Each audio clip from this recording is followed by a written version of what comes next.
Hi guys, I'm Charlie, Charlie Book Fanatic. Welcome back to my channel, and today I'm going to talk to you about the books I managed to read in June. I actually managed to read 6 and a 7th one, but that was DNF, so I don't really count that as read, but I will talk about that one first. DNF was Because You Love to Hate Me, which is an anthology edited by Ameriie. I had been reading this for a couple of months with my boyfriend. We were reading a short story every Friday, but eventually we were just not enjoying it and we were kind of pushing through it. But I just said, well, let's DNF it. We're not enjoying it. We're just spending our time on a book we do not even want to finish. So some short stories in this were okay. I did count up all of the short stories we did manage to read, and that came down to a 3-star book. But it was just so bothersome. We both don't actually enjoy short stories, so having to read 13 short stories was kind of a chore, and we didn't want to do it anymore. We just wanted to move on to books we would enjoy, so we did just that and we dropped this one. Because You Love to Hate Me is an anthology about villains. Every single short story follows a villain's perspective in some way, and some were really cool and some were just kind of ambiguous. Like, is this even really about a villain? What is villains about? Some of them were really evil and some of them were just meh in comparison, so this whole collection together didn't really work. The essays by the booktubers were kind of fun. It was a fun mashup between booktubers and writers. Sometimes when we looked at the prompts, they were plainly copied into the story, or we couldn't really see the prompt in the story at all. I don't really get the whole prompt thing, and some essays were kind of cringeworthy as well. There were only a couple that were really funny, genuinely. Overall, this wasn't really enjoyable, but this short stories did end up to a 3-star read, but that is just average, honestly. Most of the short stories in this book I did not even enjoy. The next book I read and did finish is Before I Let Go by Marieke Nijkamp. I read It Ends With Us by Marieke Nijkamp, and I really want to read her newest release. I was kind of scared for it because I really want to like it because I liked her debut novel, and this one was also fun. I rated 3 stars. It wasn't what I expected it to be. It's a book about a girl who goes away from her small town, but when she goes away, her best friend actually dies, and when she comes back to this town, she wants to figure out why her best friend died and what is going on with this town, because suddenly everyone is acting like she's an outsider and doesn't belong in her community where she's lived all her life anymore. This was a very weird read. It's kind of a weird town. It has a really weird atmosphere. I really liked how the author managed to write the weird vibe into this story with the whole creepy atmosphere in this village, kind of cult-like. I enjoyed that aspect a lot, but the characters weren't really well developed. The main character didn't do anything for me. You don't really know her. You don't get to know her throughout the story. I liked the best friend, but she was already dead. We only saw flashbacks with her sometimes. She had a mental illness. I really liked how Marieke Nijkamp introduced that into the story and how she dealt with it. Also, the 2 main characters are asexual and bisexual or lesbian. I'm not entirely sure on the second one, but there's definitely an asexual character. Both the main character and her best friend are diverse characters, and I really like that. It wasn't a huge aspect of this story, and that is kind of sad, but I did like how that was sort of a side aspect. It was a part of these characters. I would definitely still read another book by Marieke Nijkamp when she comes out with a new one, but I do see how she isn't entirely going to be my newest favorite author, and I'm kind of disappointed by that because I really expected her to be a new favorite author for me, but that just didn't turn out to be the case, and I feel like her upcoming books are all going to be like around 3-star books for me, but I still definitely want to try and read some more of her books. Then I finally read Tower of Dawn, the 6th book in the Throne of Glass series by Sarah J. Maas. I am finally caught up with this series before the final book comes out around September, October, I think it is. This book has been out for a while, since last year, but I only managed to read it in June, and I definitely wasn't disappointed. I was kind of putting this book off because it is a very thick book. All of the books in this series are. The book follows Kale, which is one of the main characters of this series, but there is no Selena, who is like the overall main character of the series, in here, so I wasn't really sure because I wasn't the biggest fan of Kale, but this book pleasantly surprised me. I really like the romances in here, and there was a lot of action going on, but also a lot of character development, and I really enjoyed it. I rated 3 stars. I probably think this is the book I enjoyed the most after book 1. I really liked book 1, and then I continued on with the series, and I didn't really like the past few books, but then this book really surprised me, and I'm kind of looking forward to book 7 where all of the characters come together and this all comes to an epic conclusion. I am really glad to then be finally done with this series and move on to other fantasy series possibly. Third of last, the first book in this series is about an assassin called Sadathian who is sent to this prison camp, but then gets the opportunity to become the king's champion, the king's assassin, by participating in a tournament, and that's what the whole first book is about, her trying to become the king's assassin to get out of this prison camp. Then we're going over into 4-star territory, and the first book is The Upside of Unrequited by Becky Albertalli. I had never expected to read another book by Becky Albertalli except for Leah on the Offbeat. I wasn't really interested in The Upside of Unrequited, but I did eventually just pick it up on a whim, and I really, really enjoyed it. The main character has a gay/bisexual sister. She has 2 lesbian moms. Her sister's girlfriend is Korean American, I believe. It's all very, very cool.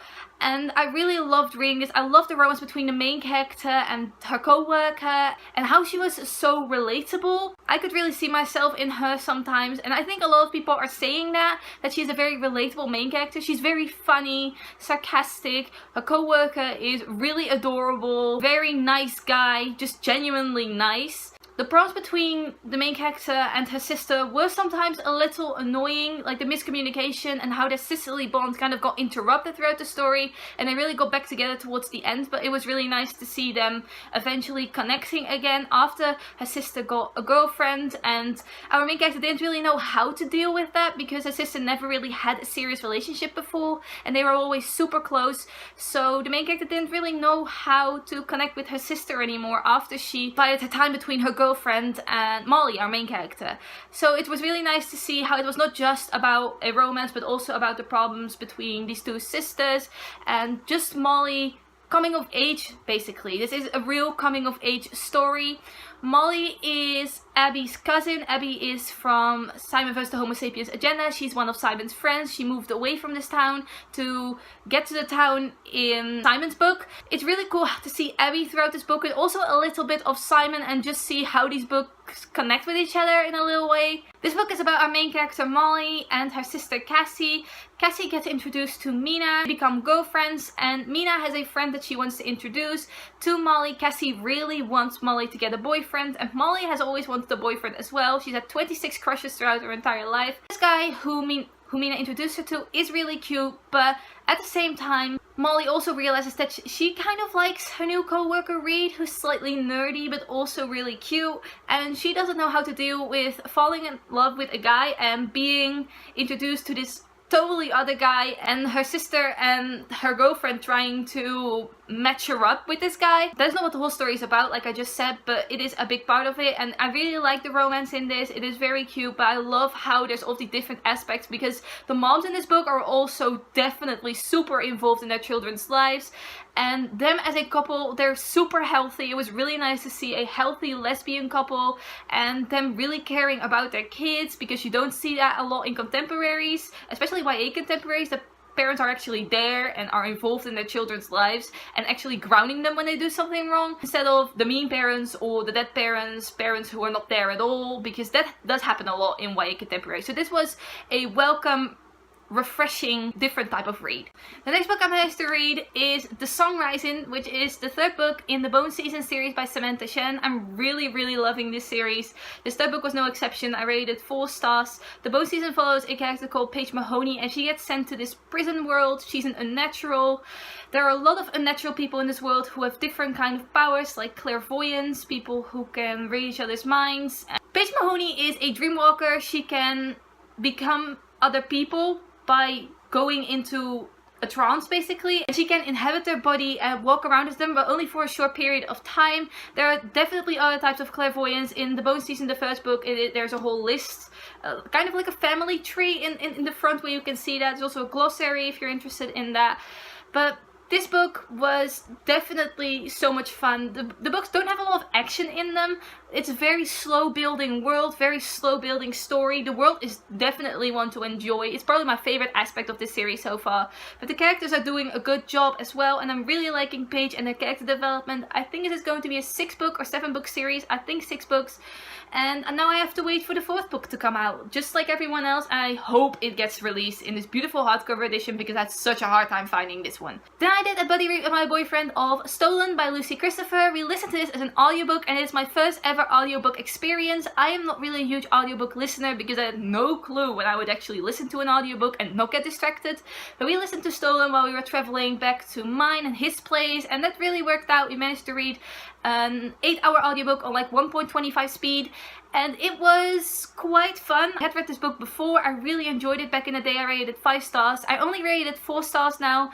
Upon reread, I kind of changed my mind about it. It was very slow at times. Didn't even tell you what Stolen was about. Stolen is about a girl called Gemma who gets kidnapped by this guy called Thai from an airport in Bangkok. He kidnaps her and takes her to the Australian outback. It is written to Thai from Gemma's perspective, so there's a lot of you in there, and that's really fun to me, how she has written this as a letter, and you really get taken throughout the story and experience what Gemma has been experiencing. And my biggest love for this book was in the fact that it was about Gemma and Thai and how their relationship developed throughout this book. That is my favorite aspect of it. It was very slow at times, and that's what kind of annoyed me. Also, Gemma, the main character, is very dramatic. I didn't notice that the first time I read it. She distrusts Thai a lot, which is understandable, obviously. But even when she starts to trust him, still at times, she is very, very dramatic. Like saying at random moments that she thinks she's going to die, that Thai is going to kill her, and those kind of things. And that was really annoying at times. When you really thought she was starting to trust Thai, she would suddenly throw it all around and make such a comment. And it was just very random, and it didn't really make a lot of sense at times. The last book I managed to read in June was Becoming Clementine, which is the 3rd book in the Velvet Jean series by Jennifer Niven. This is a finished series. They all have these beautiful covers. I'm very interested in collecting these covers. I only have the 3rd book right now. I read the first 2 books as ebooks. There are only 4 books in this series. I only have 1 more book to go. I am really, really enjoying this series. This is my first, well, on my spreadsheet I rated 4.5 stars, but on Goodreads I rated it 5 stars, and I am definitely satisfied with that. This is my first 5-star read of the year. I can definitely say that. I absolutely love this book. The Velvet Jean series is set during World War II. The first book isn't really set in World War II, but it's definitely during the time of World War II, just right before that. Velvet Jean lives in the Upside Mountains, I think it is. She lives in a small community within a mountainous village with her family.